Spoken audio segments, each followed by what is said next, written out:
Donc, je pense que dans la Gemara, on est dans Tano Rabanan. Okay. Je pense que donc, pour t'expliquer où est-ce qu'on est, il faut que je compte les lignes. Ça fait 2, 4, 6, 8, 10, 12, 14, 16, 17 lignes en partant du haut. Et en fait, si tu prends 17 lignes en partant du haut de la Gemara, il y a une ligne qui termine avec le dernier mot, il y a des rachis de Sévot, c'est Tano Rabanan, c'est Tavresh. Si vous cette ligne qui est le dernier mot, c'est Tavresh. Je crois que dans Kavda et Tamoudvet, si tu es dans la bonne Masekhet, il n'y en a qu'une seule comme ça, et c'est à peu près à la fin du premier quart de la page. C'est 17e ligne en partant du haut. Tu vois, Tano Rabanan, Tavresh, une ligne qui finit comme ça. C'est ouf, je ne vois pas. Ok, je vais compter 2, 4, 6, 8, 10, 12, 14, c'est V1, V1, V1. VM, Dachen. Les fins de ligne, c'est V1, V1, ensuite Dachen, ensuite A. Alors, je vais prendre les derniers mots. Je te parle des derniers mots de la ligne. Toi, tu regardes le premier? Ouais. Non, le dernier. Le dernier, toi, tu as quoi? À Moudvet, tu sais, vous avez dit je reviens. Ah, Moudvet, excusez-moi. C'est moi le problème. C'est mon problème. Une seconde. Je télécharge.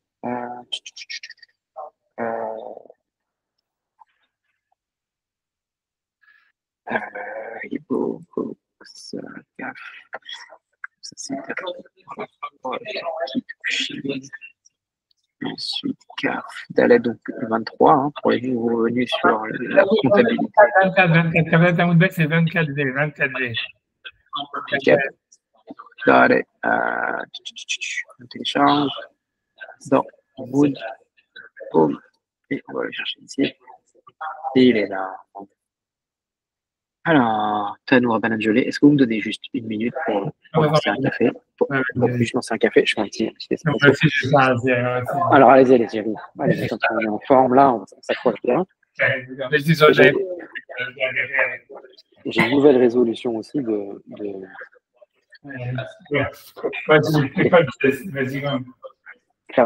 j'ai une nouvelle résolution de faire ça à Zara le jour même. Je ne sais plus si vous qui nous avez dit qu'il y avait chez Shiva qui avait dit à cette famille que à chaque fois qu'il part de la Shiva, il était côté en demandant ce qu'il a défini plus tard. Donc là, j'ai décidé de tenter de faire Hazara le jour même du cours.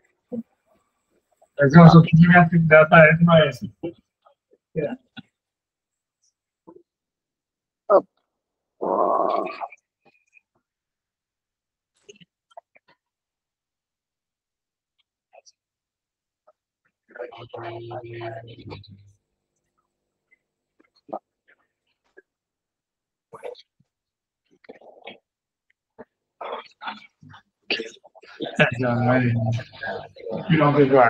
Tu peux y aller, c'est Tano Rabanan. Tano Rabanan. Avec Tavresh. Et ça me bien. Tano Rabanan, Kolam Eved. Voilà, avant, je vais quand même te dire un petit peu pour comprendre de quoi ça parle. Donc, on a vu que l'esclave, en fait, il sortait, ça veut dire qu'il était libéré. Si jamais on le passait un an, le libérait un même, c'est un passage de la Torah. Et on avait appris dans la Gemara précédente par le klal ou pratoklal, ça veut dire par le principe d'une règle avec, tu sais, des déductions, quoi, une règle, des exemples, une règle, qu'il fallait inclure des choses qui n'étaient pas marquées, etc. Que c'est pas simplement l'œil et les dents, mais c'est n'importe quel membre en réalité extrême, n'importe quel membre, on va dire dévoilé, ça veut dire n'importe quel membre visible, en fait, qui a été cassé, que en fait, si jamais le maître il l'avait cassé, en fait, l'esclave, il était libéré. Et ici, maintenant, on rentre dans un sujet, on continue dans ce sujet-là. Maintenant, c'est de savoir, c'est, comme j'en avais déjà parlé un peu, donc c'est simplement le sujet de la Gemara, ça va être, OK, si jamais le maître il casse le dent, ou il crève un œil, ou il fait un autre dommage dans l'esclave il est libéré, mais est-ce qu'il faut un contrat libératoire pour que la libération elle soit effective, ou bien même sans contrat libératoire, en fait, l'esclave est libéré par le fait même qu'il a eu ses dommages. Donc ça va être la question de la Gemara maintenant. Parce que normalement, on parle d'un esclave non juif. comme un esclave non juif, pour qu'il soit libéré, il devient juif automatiquement, mais pour que son maître, normalement, dans les cas normaux, même s'il lui fait un contrat libératoire, tu comprends? Donc ici, la question, c'est de savoir est-ce qu'il y a besoin de ce contrat ou bien non, c'est pas la peine. Parce que voilà, le fait même qu'il a perdu son œil ou qu'il a perdu une dent ou qu'il a... Il sort immédiatement. Voilà, c'est ça. Donc c'est ça le très drôle. D'accord. C'est une discussion parmi les auteurs de la Mishnah, et c'est des choses qu'elle va être très bien. Je suis ici à Tano Rabbanan. תנו רבנן בכל לבן יוצא בהם לחירות וצריך גט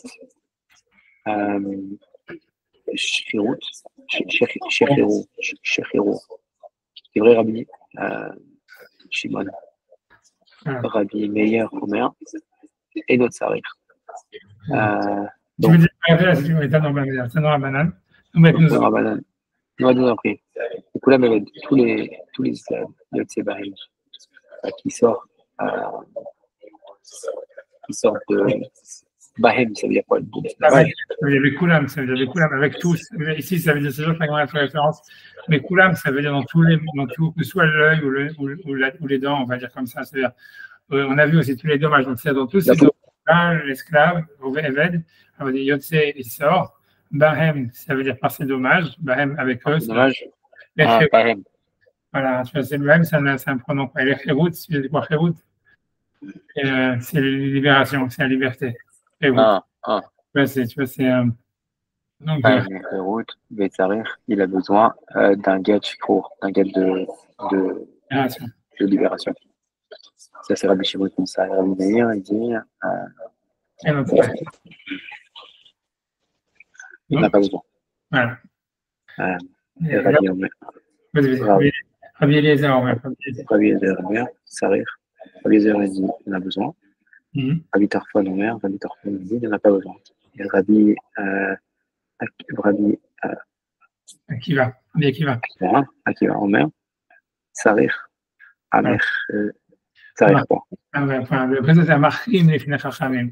Donc, tu vois, Amachim, c'est une expression bizarre, mais ça veut dire, l'Achria, normalement, tu vois, en hébreu, c'est ceux qui font pencher la balance d'un côté. Tu vois, l'Achria, c'est faire, je sais pas comment dire en français, tu vois, c'est donner, c'est ceux qui. Appuyer, ceux qui déterminent, tu vois, ou ceux qui. Qui déterminent devant les sages. Ça veut dire la majorité. Ici, à mon avis, ça voudrait dire la majorité des sages. Ici, tu vois, on a cité beaucoup d'avis de Rabbanim. Qui va départager, en fait. Voilà, c'est ça, exactement. Non, c'est ça. Ouais, ceux qui vont départager, ceux qui départagent devant les sages.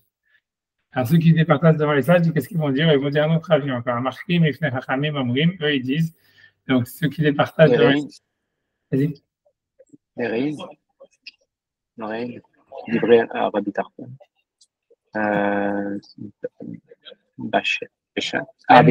בשן ואין שהתורה לא בדברי רבי עקיבא בשעה העוברים הואיל וכנס החוק. Alors, tu vois, c'est bizarre, tu vas essayer de traduire. Non, allez-y, parce que ça va être insupportable pour longtemps. À la réécoute.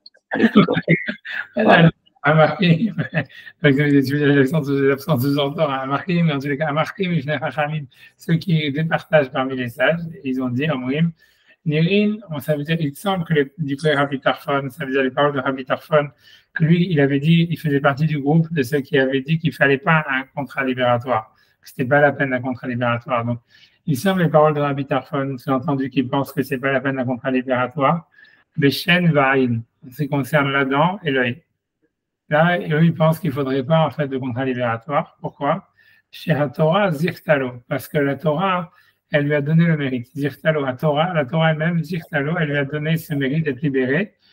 C'est explicite, c'est des versets explicites de la Torah que si quelqu'un casse une dent et creve un œil dans l'esclave, il doit être libéré. Donc, à Torah, Zirtalo. Mais il dit vrai Rabbi Akiva. Mais les paroles de Rabbi Akiva, que lui faisait partie du groupe de ceux qui disaient qu'il faut un contrat libératoire, c'est Bishar et Varim, c'est dans les autres membres. Puisqu'on avait vu la semaine dernière qu'à part l'œil et les dents, on avait, comme je t'ai dit au début, on a inclus des autres membres qui ne sont pas marqués explicitement dans la Torah. N'importe quel phrase de Shalom, un doigt, le nez, j'en sais rien, les oreilles. Ça veut dire en fait que n'importe quel membre dévoilé qui a une fonction, si le maître il le casse, l'esclave, il est libéré. Donc, Valentin qui dit qu'il est sous l'eau avec ses filles là, qu'il n'arrive pas à se. Mais dès qu'il va nous rejoindre, dès qu'il est libéré, dès qu'il s'est libéré.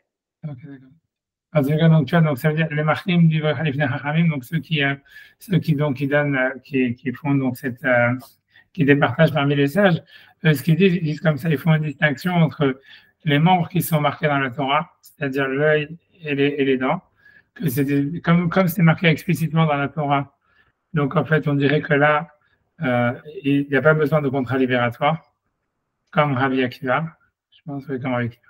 Et par contre, les membres qui ne sont pas marqués explicitement dans la Torah, mais qu'on apprend par une dracha, qu'on avait appris la semaine dernière par le Klal Uprat, etc. En fait, pour eux, en fait, donc, comme on a dit, on va prendre les oreilles, j'en sais rien, le nez, les doigts, n'importe quoi. Alors, si jamais c'est des membres comme ça qui ont été cassés par le maître, alors eux, ils pensent que dans ce cas-là, il faudrait un contrat libératoire. Il faut une distinction entre quel membre a été cassé. Est-ce que c'est un membre qui est marqué explicitement dans la Torah, comme là, il y a des dents, ou bien c'est l'extension. Ouais. C'est un autre membre, exactement. Donc, tu vois, dans les mots, ça c'est un martim, les Lifnei Chachamim, ceux qui font donc un départage, ceux qui départagent parmi les sages. Omrim, ils disent, Nir'in, livré Rabbi Tarfon, ça veut dire, elles ont l'air logiques. Nir'in, ça veut dire, elles semblent, tout entendu logique. Livré Rabbi Tarfon, les paroles de Rabbi Tarfon qui a dit que c'est pas besoin de contrat libératoire, mais Shenvaïn, en ce qui concerne les dents et l'œil. Chez la Torah Zirtalo, parce que la Torah, elle lui a donné, elle a fait mériter l'esclave en disant voilà, c'est comme si c'est arrivé ça, tu es libéré. Et dit Rabbi Akiva, les paroles de Rabbi Akiva, Bishar et Varim, c'est dans les autres membres. Oil, alors c'est ce que veut dire, Oil de Knas Chachamim, parce que c'est un Knas, ça veut dire c'est une amende que les sages lui ont mis. C'est une amende que les sages ont mis au maître. Alors la Gemara tout de suite, elle va demander, mais c'est pourquoi c'est une amende Knas ou la Gemara dit, est-ce que c'est une amende? Non, Kraé d'Archinal. Les Chachamim, ils ont appris du verset, donc tout est de la Torah. Donc, pourquoi tu peux faire une distinction, dire que si jamais, en fait, le maître, il a cassé des autres membres à l'esclave, c'est qu'une amende d'ordre rabbinique qu'il est libéré. Donc, ça, c'est la question de la Gemara. Je répète dans les mots, c'est Knas ou tu dis que c'est une amende? Kraé Kadarchinan. Kraé, c'est déversé, Kadarchinan, qu'on le déduit. Donc, on va dire, alors quel est le sens de ce qu'ils disent? Et là, simplement, ils ont voulu dire, Roïl ou Midrash Chachamim. Puisque c'est un midrash des sages, c'est-à-dire comme c'est pas explicite dans la Torah, donc en fait déjà ça veut dire c'est mieux d'avoir un contrat libératoire. Si tu veux, on peut s'arrêter là et faire racheter ta soie, tu vois sur ça. Tu me redonnes la traduction là, qui est la réponse. On n'a pas la réponse encore, on a juste la question. Ouais, la question c'est Knas ou est-ce que c'est une amende? C'est pas une amende, c'est à Kraé Kadarchinan. C'est pas qu'on le déduit des versets. Non, c'est et là, ou Midrash Chachamim. C'est en fait, oui, c'est vrai que c'est Midoraïta, c'est vrai que même les autres membres, si l'esclave il est libéré quand on les casse des autres membres de Shalom, c'est de la Torah, mais on l'apprend des Chachamim, c'est Midrash Chachamim. Un Midrash, c'est une déduction qu'on fait du verset et c'est pas explicite dans la Torah.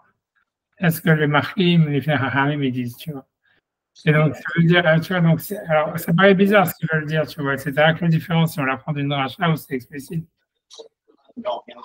Alors, si on veut donner un chat, une explication, on va dire très radépacrète, la plus simple, après, en fait, Tosfot, il va dire quelque chose, à mon avis, dans ce genre-là, mais c'est pas sûr. C'est de dire simplement comme ça, c'est de dire que si jamais un esclave, il a un œil cassé, il a un œil crevé, à Shalom, ou il a une dent cassée, etc., c'est visible. Et on va dire, et tout le monde, ça veut dire, c'est marqué dans la Torah qu'un esclave, que ça lui arrive ça, il est libéré. Donc, si tu veux, n'importe qui va le voir dans la rue, il ne peut pas dire, ah, t'es un esclave. Ils vont dire, voilà, ils savent que tout le monde connaît les versets de la Torah. Donc, ils vont dire, voilà, il a été libéré parce que son maître lui a fait ça, et donc c'est un juif normal. Donc, il ne va pas y avoir, si tu veux, de débat sur sa judaïté ou sur le fait qu'il est libre.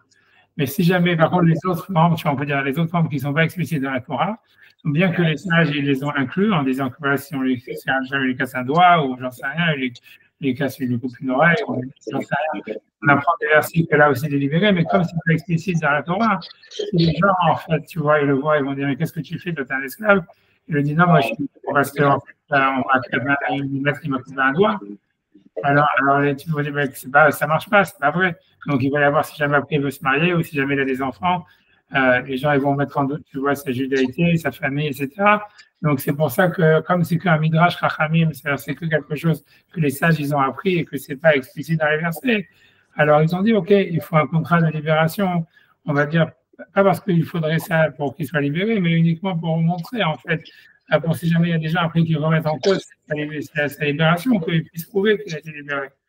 C'est quelque chose comme ça. Tu vois, a priori, c'est comme ça que tu peux donner un sens à l'agma, on va dire, de manière littérale. Ça voudrait dire que les marchim et les hachamim, ça veut dire cet avis-là, en fait, au fond, eux, ils pensent que c'est pas la peine de contrat libératoire, dans aucun cas, comme Rabbi Tarfon, mais qu'ils disent, c'est bien si jamais c'est pas un membre qui est explicite dans la Torah, comme les gens, en fait, ils savent pas que c'est libératoire, donc mieux vaut qu'il ait, comment dire, un contrat libératoire, et donc, dans ce cas-là, c'est mieux de faire un contrat libératoire. Donc, après, tu vois, il peut justifier le fait qu'il est libre et sa judaïté, etc. Parce que pas tous les juifs, ils connaissent la dracha. Tu comprends? Les juifs, ils connaissent ce qui est marqué explicitement dans le verset, mais ils savent pas que le haramim, ils ont inclus en plus ce qui n'est pas marqué. C'est bon? Après, ça va pas expliquer comme ça. Tu vois bien que c'est pas du tout pas sûr, mais voilà. Je sais pas si j'avance. On essaie encore on avance encore un petit peu. Donc, moi, elle va essayer maintenant, si tu veux, d'expliquer cette marque loquette. Donc, fondamentalement, il y a une discussion entre les Tanaïm. On a vu plein de Tanaïm. Est-ce que l'esclave, quand on lui casse un membre, un œil ou une dent, etc., est-ce qu'il a besoin d'un contrat libératoire ou pas? Fondamentalement, c'est une marque loquette. D'accord? Et maintenant, la Gemara, elle essaye de savoir, en fait, tu vois, quel est le sens, d'où sort cette marque loquette. Donc, pourquoi il y a cette discussion et comment ça marche par rapport au verset, tu vois. Alors, tu vois, donc la Gemara dit, OK. Maïta'ama, donc c'est là où il y avait racheté votre même tête. Une tête, ça veut dire Maïta'ama. Tu vois? Et Maïta'ama, quelle est la raison? Des Rabbi Shimon. C'est au milieu du livre, il y a marqué. Maïta'ama de Rabbi Shimon. Pardon, ouais, voilà. Yalif. Ouais, tu es Shilouach Meisha. Donc, Yalif, non? Yalif, ça veut dire aider. Shilouach Meisha. Maïsha. Ishtar. Ah, il y avait Ishtar. Bon, voilà, donc ça, c'est l'avis de Rabbi Shimon. Rabbi Shimon lui dit pourquoi est-ce que Rabbi Shimon il pense que même quand un esclave est libéré, quand on lui a cassé un membre, en fait, il faut un contrat libératoire, c'est parce qu'il apprend une Zera Shava avec la femme. Ça veut dire que le mot Shilouach, il y a marqué, il le renverra à la liberté quand il lui cassera un membre. Donc le mot est la même chose, c'est la même terminologie qu'il utilisait avec un get. Où il y a marqué là-bas, tu vois, il la renverra de sa maison. Donc, en fait, si tu veux, il y a des Zera Shava entre la libération de l'esclave et le divorce. Donc, de dire, en fait, que de la même manière que dans la libération, donc, que dans le divorce, il faut un get, il faut, quoi qu'il arrive, il faut un contrat de divorce, quoi. Tu peux pas avoir de get sans, comme ça, quoi, comme les Arabes, ils font, je sais pas quoi, ça veut dire par la parole, sans rien faire. Donc, en fait, il faut un contrat. Donc, on apprend par l'exera Shava, de la même manière aussi, l'esclave, quand il est libéré, même si en fait il est libéré parce qu'on lui a cassé un œil, on lui a cassé une dent ou un œil, il est malgré tout, il faut un get, il faut avant ça, il fait un contrat libératoire. Donc ça, c'est l'avis de Rabbi Shimon. Dans les mots, ça donne ça, je reprends à partir de Maïta'ama de Rabbi Shimon. Quelle est la raison de Rabbi Shimon? Yalif, il déduit Shilouach Meisha. Donc il dit le fait que la terminologie de Shilouach, de renvoyer, elle a été utilisée que ce soit dans le cas de l'esclave, que ce soit dans le cas du divorce. Et donc, il fait une Zera Shava, Shilouach, Meisha. Donc, Ma, Isha, Bishta, de la même manière qu'une femme, elle est libérée, elle est divorcée par un contrat. Af, Eved Nami, l'esclave aussi. Af, c'est même Eved Nami, l'esclave aussi. Bishta, c'est avec un shtar. Maintenant, tu veux lire Rabbi Meir? Ouais.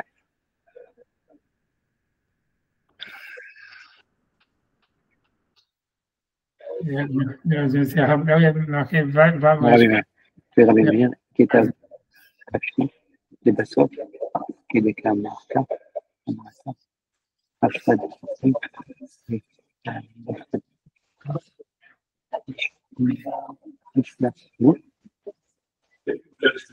avait dit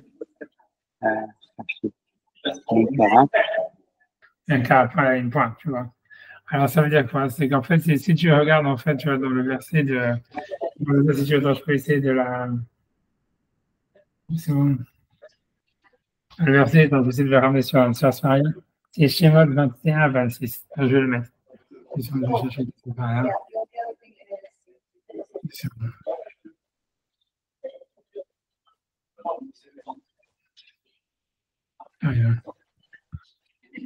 Vous voyez le lien à Valentin. Mais... C'est sûr.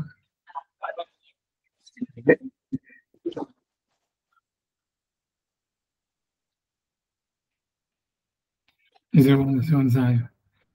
Voilà, donc 2 secondes, parce qu'on peut arrêter sur le passouk. Donc c'est simple, j'arrive, je dois faire ça.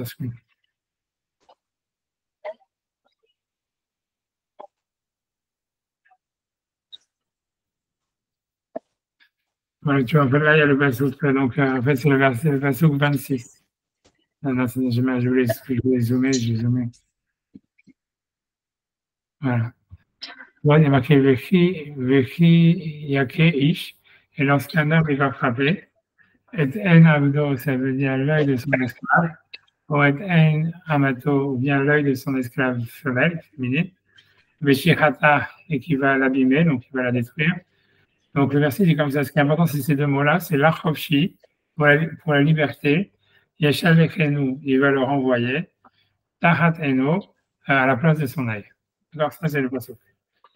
Et donc, ici, donc, Rabbi Shimon, si tu vois, il avait dit, voilà, il y a marqué Yeshal Chenu, il va le renvoyer. Et donc, il avait dit ce mot de Yeshal Chenu, on le retrouve dans le divorce. Il a marqué Veshilcham Ibeto, il la renverra de sa maison. Donc, il dit, voilà, il y a une Zera Shabbat, de la même manière que pour une femme, il faut un contrat libératoire. Alors, pour l'esclave aussi, il faut un contrat libératoire. Ça, c'est l'avis de Rabbi Shimon. Et Rabbi Meir, en fait, lui répond comme ça. Lui, il dit comme ça. Il dit, il y avait marqué dans le verset, ça veut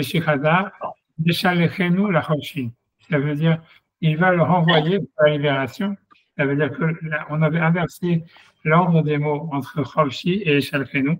Tu vois, exactement ce que je regarde. Oui, parce qu'il me dit quel est le lien du cours, mais je l'ai envoyé, donc je ne comprends pas.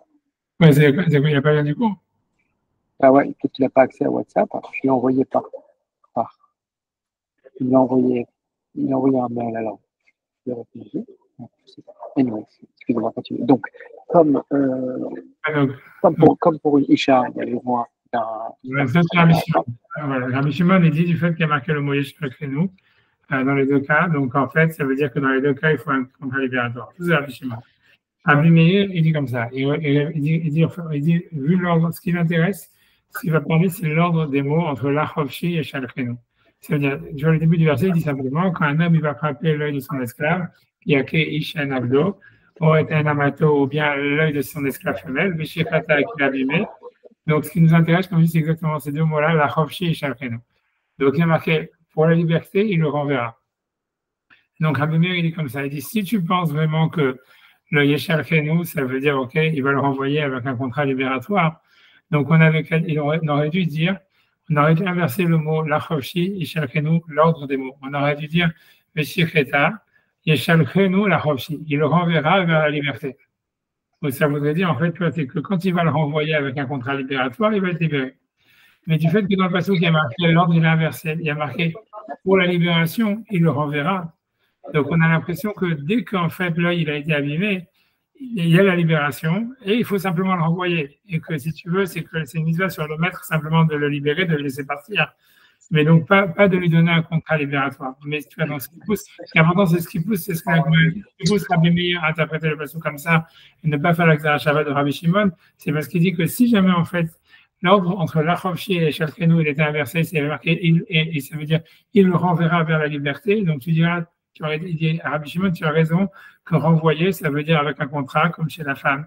Parce que ça veut dire, il le renvoie vers la liberté, comme quelqu'un qui renvoie, comme avec le mot, comme dans le guet, il est marqué, il renverra la femme de sa maison, et ça veut dire avec un guet. Mais comme ici, le mot Chovshi, ça veut dire liberté, il est marqué avant, il le renverra. On a l'impression que la liberté, elle arrive tout de suite. Ça veut dire, dès qu'il y a eu le défaut qui a été fait, c'est déjà l'Achovshi, il est libéré. Et après ça, Yeshal Chenu, c'est simplement que le maître, il doit le libérer, il ne doit pas aller contre la mitzvah de la Torah qui est libérée. Donc, il n'y a pas besoin, si tu veux, le Yeshal Chenu, c'est une mitzvah sur le maître, et ça n'implique pas du tout que c'est une mitzvah d'écrire un contrat libératoire pour le libérer. Tu vois ce que je veux dire? C'est une conséquence du fait que il a perdu son membre, parce que le mot Chovshi, il est marqué avant. C'est ça ce qu'il dit à Rabbi Meir. C'est clair? Tu vas faire un petit peu dans les mots de la Gemara, tu vois, c'est ce qu'il dit à Rabbi Meir. Il dit, donc Rabbi Shimon, Rabbi Meir, donc je prends à partir de la Shabbat de Vereshken, donc vers Rabbi Meir, il dit, Et Kata aussi, le verset, il avait dit Chofshi, les Vasof. Ça veut dire si le mot Chofshi, il avait été marqué après le mot Yeshalchenu. Alors, ce gars, je pense vraiment, il est venu. Si le mot Chofshi, si le mot Chofshi, il avait été mis avant Yeshalchenu, si, si le mot Chofshi, il avait été marqué. On est dans un comme ça, Damoudbet, et on est en fait à la fin, enfin, à la fin de la Souga. Donc, c'est-à-dire, on est Kaveh Damoudbet, donc il y a une discussion. La Souga, elle commence avec, comment dire, on était, tu vois, donc dans Tanoura Banane, c'était, je sais pas quoi dire, j'avais dit, c'était 18e ligne, dernier mot au Tanoura Banane. Ok, d'accord. Et en fait, donc, je sais pas si tu arrives à voir, enfin, si je peux, on peut passer la screen de l'agma, hein, si vous voulez même. Tu veux qu'on fasse la screen de l'agma? L'agma, c'est bon. Donc, en fait, on a fait dans Tanoura Banane, donc en fait, on a vu qu'on est en deux mots, est-ce qu'on en est? Il y avait une marloquette, c'est une toute petite semaine, c'est très longue. Donc, il y avait une discussion. Donc, si jamais un esclave, donc on lui a cassé un des membres, ça veut dire soit un œil, soit une dent, ou des autres membres, en fait, donc la Torah a dit qu'il est libéré. La marloquette qui est ici dans la Mishnah, quand on est dans la Braïta, par contre, c'est savoir est-ce qu'il faut, voilà, est-ce qu'il faut un contrat libératoire ou c'est pas la peine d'un contrat libératoire. Donc, tu vois, ça avait commencé par Tanoura Banan. Bon, allez, je peux lire la Gemara rapidement. Tanoura Banan, Bekulam, Eved, Yotse, Bahem, Lechirut. Donc, nos maîtres nous ont enseigné dans tous ces cas-là, ça veut dire que quel que soit le membre qui a été cassé, l'esclave, il sort à la libération, il est libéré. Mais il a besoin d'un contrat libératoire. Divrei Rabbi Shimon, ce sont les paroles de Rabbi Shimon. Rabbi Meir Omer et notre Sarich. Rabbi Meir, il pense que c'est pas la peine d'un contrat libératoire, par le fait même, en fait, qu'il a perdu ce membre, en fait, il est libéré de facto sans avoir besoin d'un contrat de libération. Cette mahlokat entre Rabbi Shimon et Rabbi Meir, elle est reprise par d'autres rabbanim qui étaient avant eux, en fait. C'est bizarre que d'ailleurs on commence par les rabbanim les plus tardifs parce que ceux qui viennent après, c'est leur maître, mais bon, on s'en fiche. Donc Rabbi Eliezer Omer Tsari, Rabbi Eliezer qui était donc de la génération d'avant, lui disait qu'il faut un contrat libératoire. Rabbi Tarfon Omer et notre Tsari, Rabbi Tarfon aussi qui est de la génération d'avant, il dit que c'est pas la peine d'un contrat libératoire. Rabbi Akiva Omer Tsari, Rabbi Akiva il disait qu'on a besoin d'un contrat libératoire. Donc c'est une grande discussion entre les auteurs de la Mishnah. Est-ce que si jamais un esclave il a été libéré quand il a perdu un membre, est-ce qu'il faut un contrat libératoire ou c'est pas la peine d'un contrat libératoire et qu'il est libéré de facto sans contrat libératoire? Ça, c'est la marque locale. Et la Gemara ramène un troisième avis. Elle appelle cet avis Amachrim Lifnei Chachamim. Ça veut dire ceux qui départagent devant les sages. Omrim, eux, ils disent, donc ils font un avis au milieu. Ils disent Nirim divrei Rabbi Tarfon Beshen Va'in. Ça veut dire les paroles de Rabbi Tarfon, elles ont l'air logiques en ce qui concerne la dent et l'œil. Pourquoi? Parce que c'est la Torah qui va donner ce droit d'être libéré. Et donc, il n'y aurait pas besoin de contrat libératoire. Mais les Rabbi Akiva, mais les paroles de Rabbi Akiva, Mishar Evarim, elles sont plus logiques dans les autres membres. Pourquoi? Parce qu'en fait, c'est simplement que les autres membres, c'est des membres qui ne sont pas explicités dans la Torah, comme si jamais il lui casse un doigt ou une oreille ou des choses comme ça, ou le nez. Donc, tous les autres membres qui sont, comme on a vu, qui sont libératoires, puisqu'ils doivent être dévoilés ayant une fonction. En tout cas, tous ces membres-là qui sont pas marqués explicitement dans la Torah, donc ceux qui départagent parmi les sages, ils ont dit qu'il semble que c'est mieux de faire comme Rabbi Akiva dans les autres membres, dans tous ces membres-là. Pourquoi? Parce que c'est simplement une amende des sages. Knas, ça veut dire une amende que les sages ils auraient mis sur le propriétaire de libérer son esclave. L'Agma, elle va tout de suite réfuter cette explication. Ça veut dire, elle va simplement changer la terminologie. Elle pose la question, elle dit, oui, l'Agma dit, est-ce que quoi, c'est une amende? Krae Kadarshinan. Les Chachamim, ils ont appris des versets, on l'avait vu la semaine dernière, avec le riba, miet, riba, etc., qu'on apprenait des versets comme quoi, même ces membres qui n'étaient pas marqués explicitement dans la Torah, ils étaient aussi libératoires. Il a amené la dit, et là, oui, Midrash Chachamim, simplement parce que c'est vrai que c'est de la Torah, c'est vrai que tous les membres sont libératoires d'après la Torah, mais c'est un Midrash Chachamim, c'est pas explicite dans la Torah, c'est simplement un Midrash, ça veut dire c'est une dracha que les sages ils ont appris. Donc à cause de ça, les Machrim et Chachamim, ça veut dire ces sages-là qui départagent parmi les sages, donc ils font une sorte d'avis médian, d'un avis au milieu, en disant l'œil et la dent qui sont marqués explicitement dans la Torah, c'est pas besoin d'un contrat libératoire. Mais tous les autres membres qui ne sont pas marqués dans la Torah, qu'on apprend uniquement par une dracha, il faudra un contrat libératoire. Et donc, quelle est la logique derrière? Moi, j'ai dit tout à l'heure à Sacha qu'on fait dans ta spot, on va voir un petit peu un truc comme ça. Pour, on va dire très simple, ça veut dire balabatish, ça veut dire comme ça veut dire les gens, quand ils vont voir un esclave maintenant il est devenu juif, quoi, ça veut dire il est libéré, il est comme un juif normal.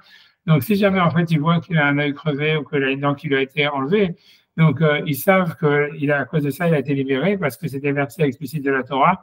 Donc, ils vont pas remettre en doute la judaïté, ils vont pas remettre, si jamais après il se marie avec une femme juive, ils vont pas dire, ah non, mais c'était un esclave, etc., ou quoi que ce soit. Et tout le monde sait qu'il est libéré parce que, si tu veux, sur son visage, on voit qu'il est libéré et puis, tout le monde connaît les versets explicites de la Torah. Mais par contre, comme dans la Torah, c'est pas marqué explicitement que si jamais le maître, il a coupé un doigt, tu vois, ou je sais pas quoi, couper une oreille, un truc comme ça, que c'est libératoire. Donc, même si les Chachamim, ils ont dit que c'était libératoire et tout le monde est d'accord avec ça, mais les gens dans la rue, ils le savent pas. Ça veut dire, donc ils vont croire, ils vont remettre en doute sa judaïté si jamais il a des enfants, etc. Donc, c'est pour ça que les Chachamim, les Marchim, devant les sages, ils ont dit, c'est mieux de faire comme Rabbi Akiva et de demander un contrat libératoire sur tout ce qui n'est pas marqué explicitement dans la Torah. On va donner une explication qu'on peut donner dans la Gemara. La Gemara n'explique pas pourquoi, quelle est la logique derrière les Marchim, les Chachamim. C'est cet avis-là médian, mais bon, c'est moi qui dis pour que ça fasse sens. Mais on va voir dans tout ce qu'il va dire, on va voir ce que Rachid va dire, mais en tous les cas, la Gemara, c'est pas clair. Mais la logique simple, ça serait plutôt de dire, comme j'ai dit, que en fait, les Marchim et les Chachamim, c'est ce troisième avis, ils pensent que fondamentalement, il ne faudrait pas de contrat libératoire, mais que quand c'est un truc qui n'est pas explicite dans la Torah, mieux vaut faire un contrat libératoire pour que les gens, après ça, ils n'aient pas de... Tu comprends, ils n'aient pas de...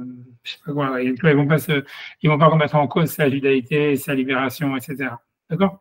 Donc ça, c'est le troisième avis. Maintenant, l'Agma, elle va expliquer la discussion, enfin, donc les deux qui ont discuté les premiers, qu'on voit bien que c'est des rabbinim tardifs, donc entre Rabbi Meir et Rabbi Shimon, quelle est la raison de celui qui pense qu'il faut un contrat libératoire et celui qui pense le contraire? Donc voilà, donc l'idée c'est que si tu veux, je vais Valentin, si lui, c'est comment faire pour mettre le passouk, tu vois. Donc le passouk qui est là, tu vas peut-être si j'appuie ici, je sais pas comment tu fais pour. C'est moi qui le fais. C'est moi qui dois faire. On voit. Comment je fais? Envoie, d'accord, comme je vais le faire plus grand. Ouais. Ok, donc en tout cas, donc en tout cas, donc dans le passouk, il y a marqué donc dans le verset, il y a marqué comme ça, avec Kiyake Ish et En Avzo. Donc c'est Shemot 21, 26. Et Kiyake Ish et En Avzo, quand un homme il va frapper l'œil de son esclave, ou En Amato, l'œil de son esclave femme, avec Shirata, et qui va l'abîmer. Donc le verset dit, la Chofshi Yeshalechenu Tachatenu. La Chofshi, c'est pour la libération. Yeshalechenu, il le renverra. Tachatenu, à la place de son œil. Et donc, le Rabbi Shimon, donc Ragma va dire, Rabbi Shimon, lui, en fait, il fait une dracha, il fait une xerashava avec entre Yeshal Chenu qui est marqué dans l'esclave et Yeshal Chenu qui est marqué dans le divorce. Ça veut dire que quand il est marqué dans la Torah, je sais pas, ici, bon, Yeshal Chenu et Yaakov Yeshal Chenu. Dans le divorce, il est marqué Vishilcham Ibeto, il la renverra de sa maison, elle ira à un autre homme. Donc, il dit de la même manière que dans le divorce, il faut un contrat de libération. Là aussi, pour l'esclave, il faudrait un contrat de libération. Donc ça, c'est l'avis de Rabbi Shimon qui fait une rachat de la Chov Yeshal Chenu. On fait une rachava. Voilà. Vous allez dire, c'est bon. Et donc, il faut un. Et maintenant, Rabbi Meir, la Gemara explique c'est quoi l'avis de Rabbi Meir. Rabbi Meir, lui, pense que en fait, lui, il se base sur le mot la Chov Yeshal Chenu, comme je dis. Donc, il y a ces deux mots. Pour la libération, il le renverra. Donc, Rabbi Meir, il dit comme ça. Il dit, si jamais, en fait, le verset, il avait dit, je reprends le passage depuis le début,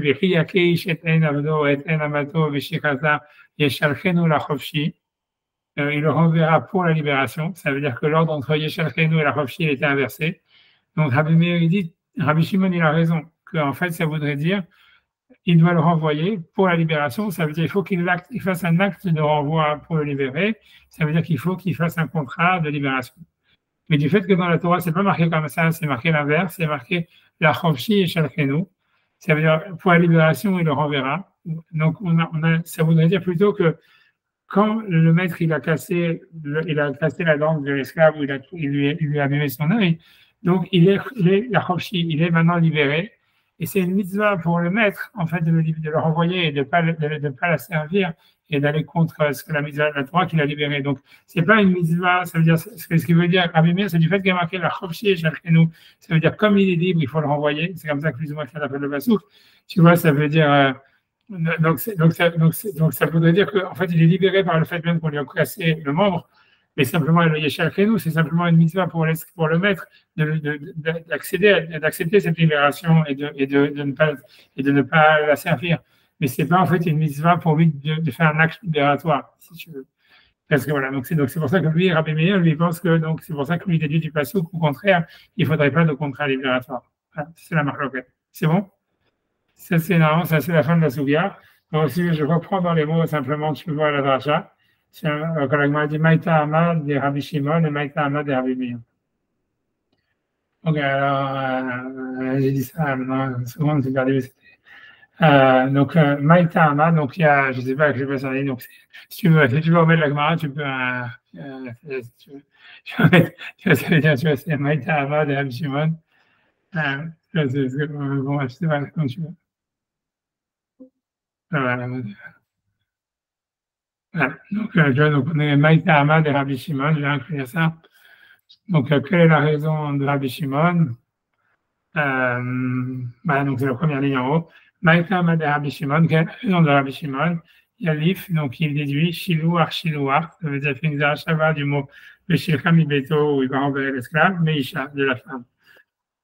Maïcha Bishtar, de la même manière qu'une femme, elle est divorcée par un contrat. Après Vednami, même l'esclave aussi, Bishtar, il est en fait libéré par un contrat, même dans le cas où on le cassé rationnellement. Rabbi Meir, raconte Rabbi Meir, si le verset disait Chofshi Levasov, ça veut dire que le mot Chofshi, il avait été marqué après le Yeshal Chenu. Donc, comme c'est pour ça que j'ai montré le verset tout à l'heure, s'il avait marqué Yeshal Chenu la Chofshi, il le renverra vers la libération. Kedeka Amrat, il dit, c'est comme tu as dit, toi, Rabbi Shimon, tu as raison, qu'en fait, ça serait une mitzvah pour le maître de faire un acte libératoire à travers un contrat pour le libérer. Mais le verset, il n'a pas dit ça. Le verset dit hashtag de katav dictive. Maintenant qu'il est marqué la chofshi et shalchenu, pour la libération, il le renverra. Donc, on en déduit plutôt que havale chofshi, il est déjà libéré, mais ikara depuis le début, par le fait même qu'on lui a coupé un membre, etc. Et donc, en fait, le shalchenu, c'est simplement une mitzvah sur le maître de ne pas la servir une fois qu'il est libéré, et pas une mitzvah de faire un acte libératoire et de lui donner un contrat libératoire. Et donc, il n'y aurait pas besoin, en fait, de contrat libératoire. C'est bon? Donc, ça, on a fini. Ça, c'est la souria. OK, maintenant, on va essayer de faire Rashi. On fait Rashi dans Hachem. OK, donc, on y va. Donc, il faut de Rashi, il faut remonter parce que je pense qu'il est flou. Descendre, je vais dire, ouais, je vais la reprendre car je suis oui, remonter. Bekoulan, tu l'avais, c'est là où il y a marqué Bekoulan. Vas-y. Voilà, Bekoulan, c'est la session. Bekoulan, donc ça veut dire avec tous, puisque la Braïta commençait en disant avec tous.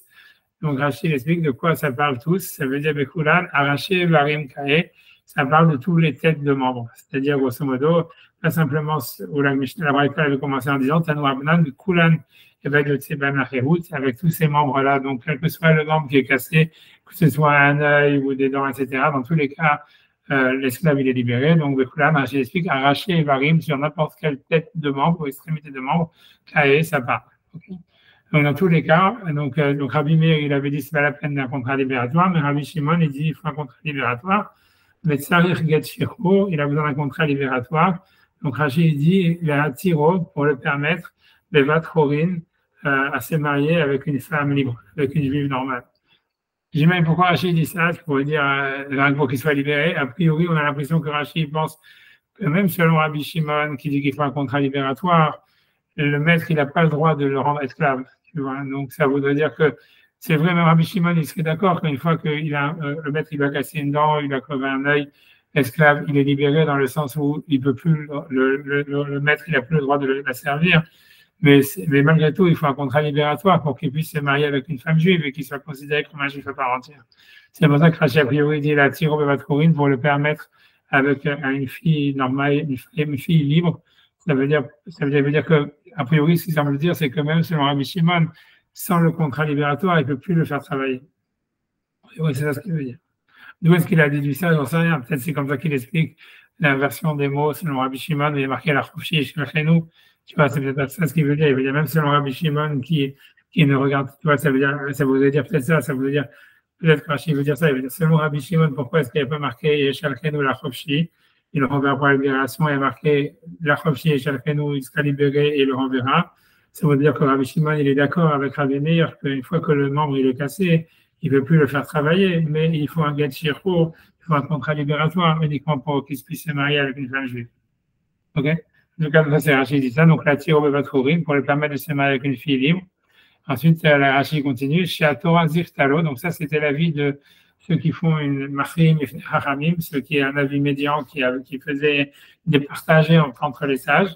Donc, ils avaient dit l'œil et la dent, c'est sûr qu'ils ont dit que c'est plus logique de penser comme Rabbi Tarfon, comme quoi il ne faut pas de contrat libératoire, parce que chez la Torah Zirtalo, parce que la Torah, elle lui a donné le mérite d'être libérée. Donc, Rachid explique Dictive Behedia, parce que c'est marqué Behedia explicitement. Et ensuite, donc, Rachid passe directement à l'histoire, à la discussion entre les versets. Donc, comment est-ce que Rabbi Shimon interprète les versets et comment Rabbi Meir interprète les versets. Donc, il dit comme ça. Donc, ça, c'est l'argument de Rabbi Meir qui dit Ikatav Chofshi Lebasov. Si le mot Chofshi, libération, il avait été marqué à la fin du verset, après Yeshal Chenu, Kedeka Amrat, c'est comme tu as dit. Des laves Chipuso, qu'il ne peut être libéré. Chipuso, ça veut dire ici Chofshi, c'est-à-dire Chipusho. Des laves Chipusho, il ne peut pas y avoir de libération. Et là, Beshilouach, si ce n'est pas un renvoi. Donc, il faudrait l'acte de renvoyer, et c'est ça ce qui entraîne la libération. Donc, il faudrait un contrat libératoire. Mais Hashtag directive, maintenant qu'il est marqué dans les versets, les Chofshi et Shalchenu, pour la libération, il le renverra. Aval le Chofshi Meikara. Ça veut dire qu'il est libéré depuis le début. OK. Donc maintenant, la question elle est comme ça. Rachid, c'est une question, on va dire, sous-entendue. On peut se tromper dans l'explication de Rachid, donc je donne l'explication finale, pas la fausse explication qui est l'explication malgré tout spontanée dans la lecture de Rachid. Mais bon, si jamais vous le relisez et que vous comprenez différemment, sachez que la lecture spontanée de Rachid, elle est fausse et que donc, il faut expliquer Rachid, comme je vous dis pas la lecture spontanée pour pas vous embrouiller. En tout cas, donc, je vous dis donc, directement la bonne explication. Hashtag DFT, donc je reprends Rachid depuis le début. Hashtag DFT, le Chofshi Shalchenu, maintenant qu'il est marqué le Chofshi Shalchenu, ça veut dire que c'est Rabbi Meir qui parle et qui dit maintenant qu'il est marqué le Chofshi Shalchenu, pour la libération, il le renverra. Avalé Chofshi Meikara, on en déduit qu'il était déjà libéré depuis le début. Ok, très bien. Maintenant, Rachid veut dire ça, il dit quelque chose, il dit Vechiata Yeshalchenu, ça veut dire maintenant Rachid pose une question, il dit ok, mais selon Rabbi Meir, pourquoi est-ce qu'il y a besoin de dire Yeshalchenu? Le mot Yeshalchenu en lui-même, il est complètement en trop, il ne sert à rien, puisqu'en fait, il y a marqué la Chofshi, il sera libéré. On n'avait qu'à dire la Chofshi, Yetse, on va dire Tachat Eno, à la place de son œil. Pourquoi est-ce qu'il y a marqué Yeshalchenu? Puisque selon Rabbi Meir, il n'y a pas de mitzvah d'écrire un contrat libératoire ni rien. Donc, qu'est-ce qu'il vient dire ce mot Yeshalchenu? Puisqu'on t'a déjà dit qu'il est la Chofshi, qu'il est libéré. Donc, Rachid explique que le Kriyata Yeshalchenu, et selon Rabbi Meir, quand on a marqué le mot Yeshalchenu, c'est l'Ishar Evarim Ata. C'est venu pour nous enseigner que c'est pour parler des autres membres. Les autres membres. Alors, qu'est-ce qu'il veut dire par là? L'idée, c'est comme ça, c'est que si tu regardes dans la Gemara d'avant, on avait fait la semaine dernière, la raison pour laquelle la Gemara avait dit qu'on pouvait inclure des membres qui ne sont pas marqués explicitement dans la Torah, qui sont aussi libératoires, c'est parce qu'il y avait marqué le mot Yeshalchenu. Que le Yeshalchenu, il était vu comme un riba, comme un ribouïd, comme quelque chose qui ajoute des nouveaux cas.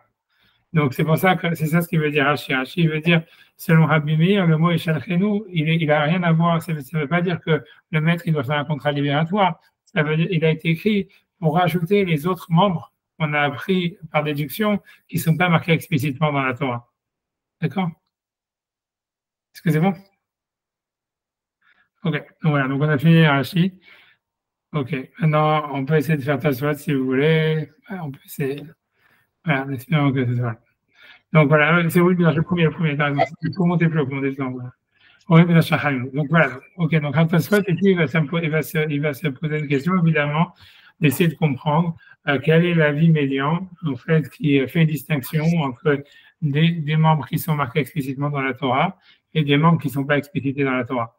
Puisque tu vois, a priori, ça veut dire, a priori, il n'y a pas de raison. Ça veut dire, comme tout est midéoralita, puisqu'en fait, on a appris des versets que quel que soit le membre qui est dévoilé et qui a une fonction qui a été cassée, l'esclave il est libéré et qu'on apprend des versets de la Torah. Donc, c'est pas normal de penser qu'il y a une différence de statut entre des membres qui sont explicités dans la Torah comme l'œil et la dent et des membres qui ne sont pas explicités dans la Torah.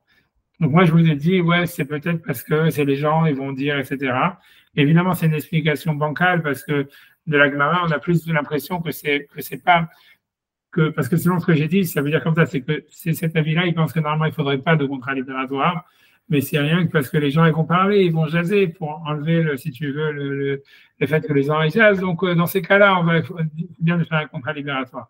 Mais ça ne serait pas vraiment un nouvel avis, en fait. Ils penseraient, en fait, comme Rabbi Meir, qu'il n'y a pas besoin de contrat libératoire, mais qu'on en fait pour pas que les gens après se moquent de lui, comme ça, ou qu'ils remettent en cause sa judaïté. Mais tu vois, tout ça, c'est pas marqué dans l'agma. Donc après, alors que dans l'agma, on a plus l'impression que l'avis médian, il est vraiment médian. Ça veut dire qu'ils font vraiment une distinction midoraïta, mais karadine, entre, ça veut dire entre des choses qui sont marquées explicitement dans la Torah et des choses qu'on apprendrait dans la dracha. Et ça, a priori, c'est pas compréhensible parce que c'est le même statut. Donc, Tosfot, il va essayer d'expliquer ça. D'accord? Il va expliquer cet avis médian. C'est ça, on va dire, le rôle des Tosfot. On va dire le sujet du Tosfot. Donc, je fais dans les mots. Donc, Ohil ou Midrash Hachamimou, parce que c'est quelque chose qu'on apprend d'une dracha que les sages. Donc, c'est les autres membres, il faudra un contrat libératoire parce qu'ils ne sont pas explicités dans la Torah. C'est uniquement un Midrash, c'est-à-dire, c'est simplement quelque chose qu'on apprend par une dracha. Donc, ok, donc, il explique qu'on a des pirouches, c'est-à-dire, Mishumachi Amar. C'est pour cela qu'on a dit, les Bishar de Varim, que dans les autres membres, Tsarir Gatshichu, il faut un contrat libératoire. Ok, donc, voilà, ça n'a rien dit. Ok, donc maintenant, tu vas poser vraiment la question et dit, Veim Tomar, et si tu vas me dire, Uma Bekar, ça veut dire, qu'est-ce que ça fait, qu'est-ce qu'on s'en fout? Que ça soit Hoïl ou Midrash Chachamimhu, que c'est simplement un Midrash des sages qu'on a rajouté les autres membres. Vehalo, n'est-ce pas? Halo, c'est une contraction de Halo, ça veut dire n'est-ce pas? Kama Goufé Torah, il y a beaucoup de versets de lois de la Torah, Telouyim, qui dépendent, qui sont suspendus, ce qui veut dire par là qu'ils ne sont pas explicites dans la Torah, comme par exemple les travaux de Shabbat ou des choses comme ça.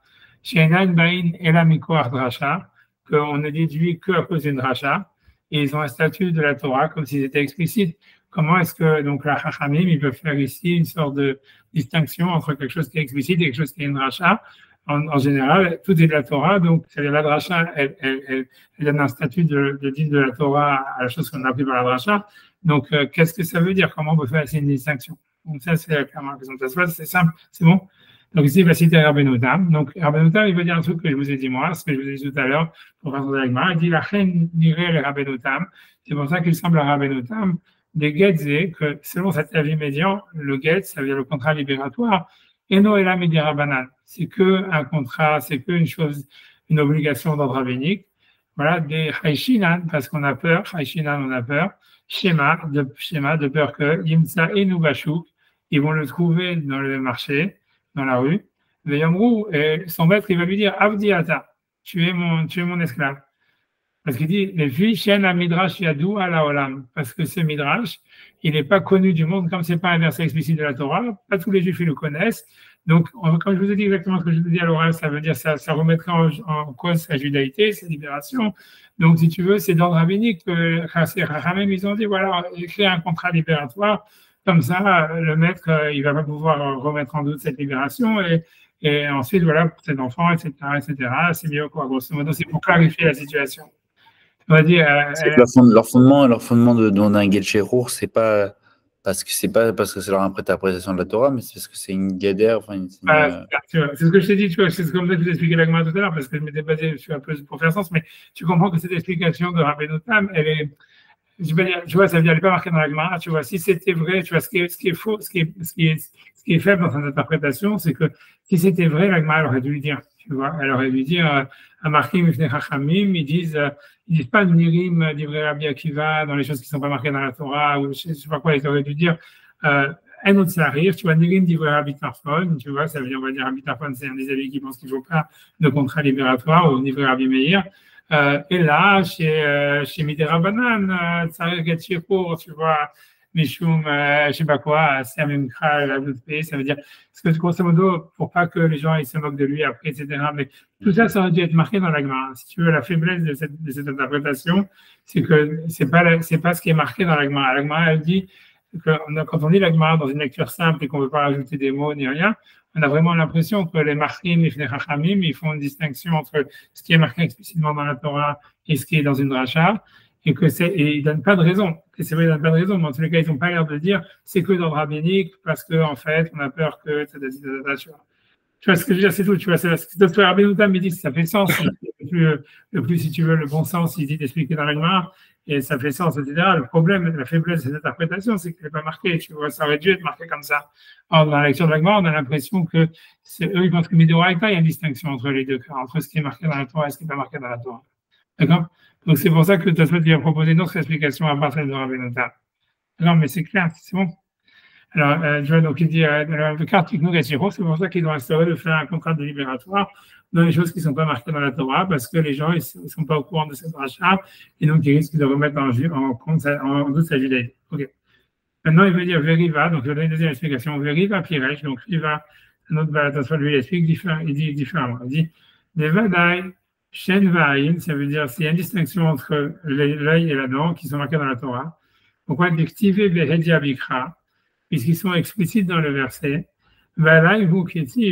et sur eux, il est marqué la chofchi et shalkenu. Puisqu'on avait vu, donc, on a vu dans la Gemara qu'en fait, la raison de Rabbi Meir et tout ça, de ceux qui disaient qu'il n'y a pas besoin de contrat libératoire, c'est parce qu'il y a marqué la chofchi et shalkenu.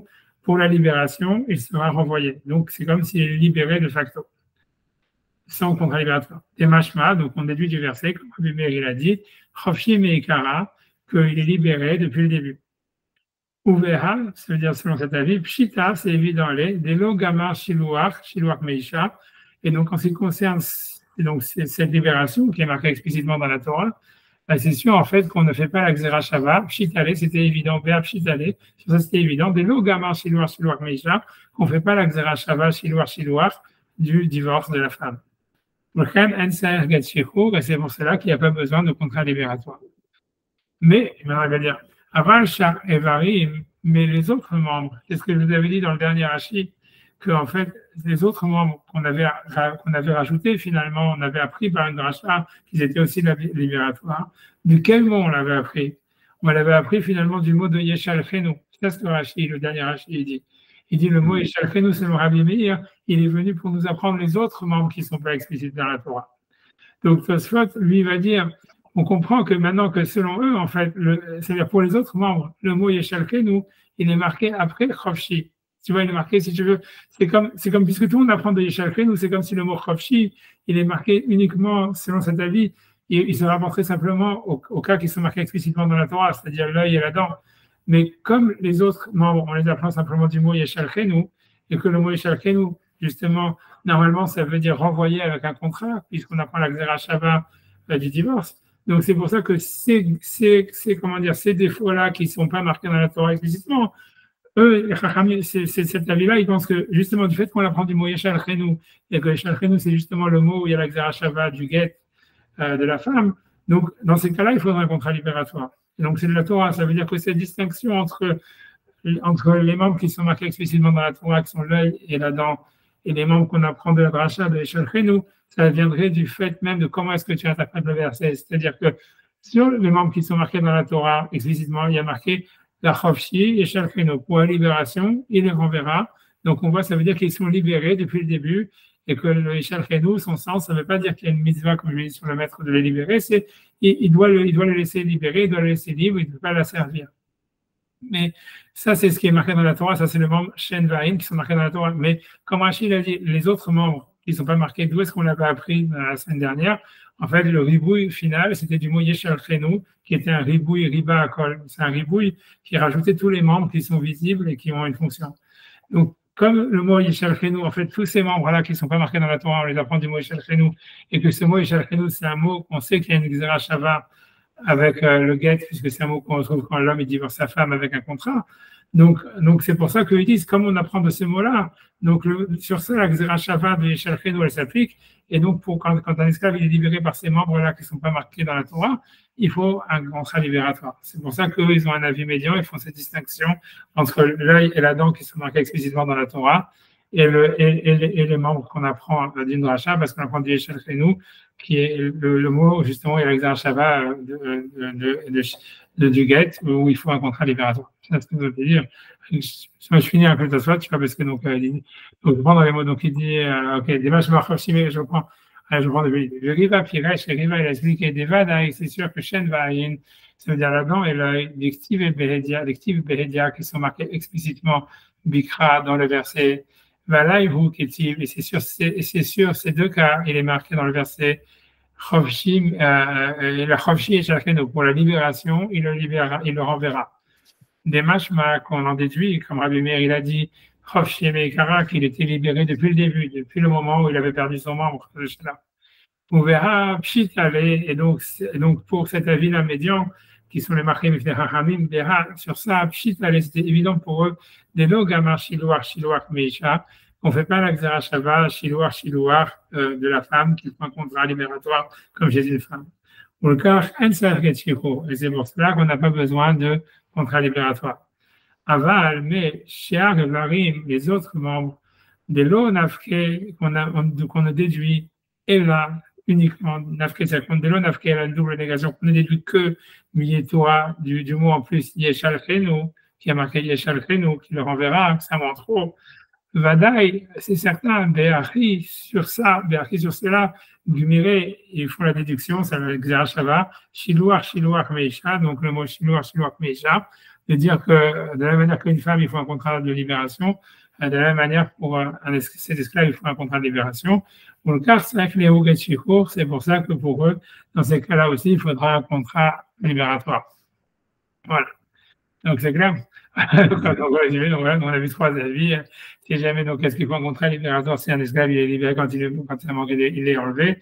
On a vu l'avis de Rabbi Meir, je crois que c'est l'avis aussi de Rabbi Tarfon, je ne me rappelle plus tous les noms, qui pense que dans aucun cas il faut un contrat libératoire. Il y a l'opinion de Rabbi Akiva, il y a aussi l'opinion de je ne sais plus qui, de Rabbi Shimon, qu'il pense qu'en fait il faut un contrat libératoire parce qu'on apprend la Xera Shava avec le guet de la femme.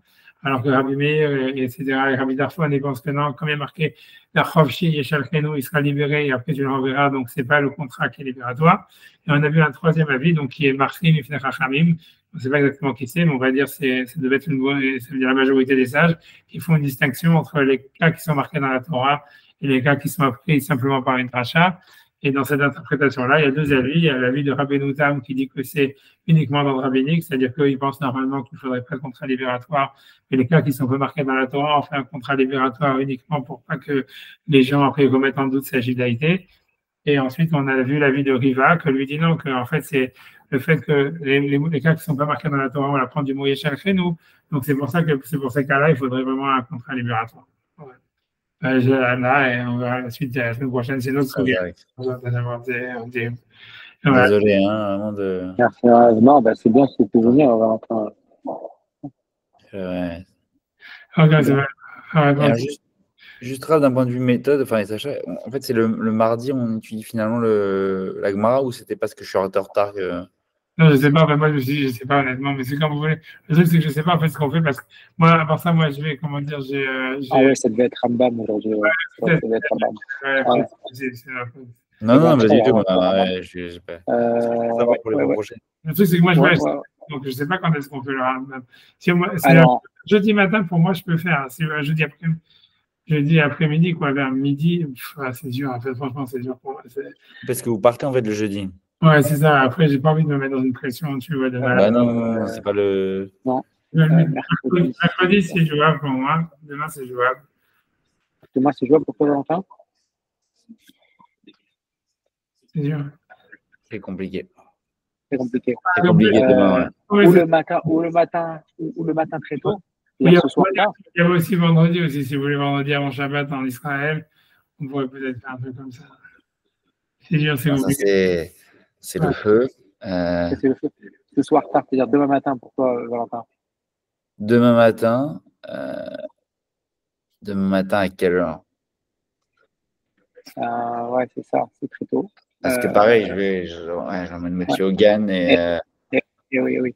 Et Tfila, et après je commence tôt. Cette semaine est passée à dimanche, je vois ça les Shabbat, un peu comme ça. Ouais. Ah, on peut faire. Moi, en fait, moi je me dis quand même que ça fait trop de stress et j'ai pas encore fait. Non, c'est bon, Non, jeudi, on oublie. Jeudi, on oublie. Non. Jeudi, on oublie, il n'y a pas de question, on verra après pour la suite. Et on pourrait faire. Ouais. Pas comme on avait fait une fois de l'aéroport. J'ai beau faire le rabbin de l'aéroport, c'est que j'avais complètement oublié et tout ça. Mais je sais pas, non, mais je sais pas. Grave, ne faites pas de plan compliqué. Ouais, pas trop compliqué. Jeudi soir. Jeudi soir pour vendredi matin chez toi. Non, jeudi soir, ça vous va arriver très tard, vous êtes complètement crevé. Non, mais non, moi je suis en forme normalement. Non, c'est plein milieu de la nuit pour vous. Ça veut dire quoi? Bah, vous viendrez d'arriver et vous aurez le décalage horaire. Vous allez crever, moi, je dis vendredi matin, je vais sûrement être en forme, mais parce que je me lève tôt, tu vois, ça veut dire en fait en général, mais j'ai déjà un shiur, tu vois, à 8 heures, tu vois, mais tu vois, ça veut dire du matin, ça veut dire chez moi. Et après, jeudi soir à New York. Jeudi soir tard à New York. Jeudi soir à New York, ça c'est sûr que non, parce que c'est sûr quoi. C'est sûr que non. Quand j'arrive, c'est sûr que je suis crevé. Quand j'arrive, c'est sûr que je suis crevé. Pour le lendemain matin, je me lève très tôt en général, normalement, parce qu'il y a le décalage horaire encore. Ouais, c'est bien. Et moi, je sais pas. Vous voulez enchaîner Rambam maintenant? Là, en plus, là, j'ai une Ramouda, le mec, il est déjà en train de m'appeler depuis tout à l'heure. Ah, d'accord, on va trouver un moment. Je vais commencer à 45 avec quelqu'un d'autre. Ok, vous, idéalement, c'est quand? Je sais pas, moi, demain, ça aurait été le bon jour pour moi, parce que tu vois, je sais pas encore, tu vois, ça veut dire, j'ai quand même des trous, tu vois, ça surtout. Okay. Ça veut dire, en fait, moi, jusqu'à 5h30, enfin, mais je dis ça, et en fait, tu vois, ça veut dire, en fait, pour moi, ce qui aurait été bien pour moi, idéalement, comme tu dis, ça aurait été de faire un demain vers 1h de l'après-midi, ou, tu vois, pour pas embêter trop, tu vois. Ok, sinon dimanche. Plutôt, ok. Ici, malheureusement, c'est trop compliqué, c'est impossible pour lui, donc, ok, on laisse tomber, on fait dimanche, et puis c'est tout. Ok. Alors, on peut tenter demain à midi, c'est juste que je risque de. En fait, je vais être en déplacement à Artilia le matin et si jamais ça dépasse, je risque de rater le cours. Mais c'est pas grave. On fait dimanche. On fait dimanche à l'heure habituelle. Il n'y a pas de. On fait dimanche. Non, mais ça, pour regarder, mettons, ce serait à quelle heure demain? Pour moi, c'est ce que ça veut dire, parce que moi, je vais faire plus trop tôt, mais tu vois, moi, en fait, toute la matinée, moi, je suis open, tu vois. Moi, je suis open, en fait, à peu près, je crois que je commence ma première carbota vers, je pense, 3h de l'après-midi, tu vois, ça veut dire en française, tu vois. Ça veut dire. 3h, on aurait pu faire de 1h30 à 3h en français, 4h pour moi. Ouais, un truc comme ça, même je suis même pas sûr, ouais, c'est un truc comme ça, 3h30, un truc comme ça, tu vois. Donc, toute la matinée, moi, j'ai rien. Après ça, dans l'après-midi, ça commence, j'aurai pas le temps, tu vois, ça veut dire. Et Sacha, à partir de quelle heure, toi, tu peux commencer? Parce que pour lui, ça fait que ça, l'histoire, tu vois. Ça fait 15h chez toi, à partir de 15h chez toi. En 15h, c'est que je pourrais pas. Moi, je peux entre. Si j'arrive à rentrer assez tôt vers Cilia, je peux entre 13h et 14h30. C'est-à-dire entre 6h et 7h30. C'est très tôt chez toi. Ouais, surtout, ouais, voilà, des coups. Ouais. Si vous voulez ça, on peut tenter. Ça, pour moi, ça se pourrait se faire. Ça va être cadeau pour Sacha. Bah... On va faire dimanche. Non, ouais, dimanche. On va faire dimanche. À quelle heure donc? C'était à quelle heure avant déjà? Moi, je sais pas. C'était à quelle heure le dimanche? C'était à dimanche, c'était à 13h30, c'est ça d'habitude, hein? Ouais, c'est à 13h30 en Amérique, ouais. 13h30 en Amérique, 20h30 en Israël. C'est sûr qu'on va d'habiter la terre d'Israël et tout ça. On va rigoler, c'est bien. Excusez-moi, je l'ai mis. Ok. Je l'ai mis samedi. Excusez-moi, dimanche. Voilà. Ok, bah, je laisse tomber. Je laisse tranquille parce que sinon, j'ai l'autre qui est en train de. Excusez-nous. Merci beaucoup. Et Bye. Ouais. Bye.